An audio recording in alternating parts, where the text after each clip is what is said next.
Саламатсыз ба, құрметті Ершат мырза? Мен өткенде бардым, бір 10 шақты күн болған шығар, көп болса. Баламның басы ауыра беретін еді, сотрясение деп, алмаған уколы қалмады, Өзбекстанға барып қаралды. Сол системаларын, түрлі системалар алды, қанша укол дәрілер ішті. Онымен сәл уақытша қояды да, сонымен қайтадан бастап басы ауыра береді ғой сол. Әсіресе күндіз жүргісі келмейді, мынандай жарыққа қарағысы келмейді. Жарық болған жерде, мысалы, күннің сәулесі оған жақпайды, сондай.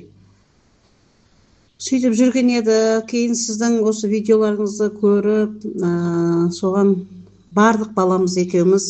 Сонымен сізде Атлант өткенде Атлант турлап беріңіз, Атлант деген жаңа бас пен мойынның біріккен жерін атай деген ғой, Атлант деп, соны турлап бердіңіз. Рахмет, Аллаға шүкір. Әзір балам басым ауырып атқан жоқ дейді. Күніге сұрап қоям. Балам Шымкентте ғой, өзім ауылдамын. Бірақ күнде солай сұрайым. Түнде сағат 10-да жатып, азында 4-те тұр, солай ұйықтауға әрекет жаса деп айтам. Жаңа жақсымын, шүкір деп, күнде жақсымын деп айтып жатыр. Құдайға шүкір, енді Құдай қаласа жақсы болып кететін шығар деп ойлап отырмын. Өйткені өткенде 2 күннің бірінде ауыратын еді. Әзір шүкір Аллаға. Осы күні жақсы болып кетсе екен деп Алладан тілеп отырған жайым бар. Рахмет сізге, Ершат мырза.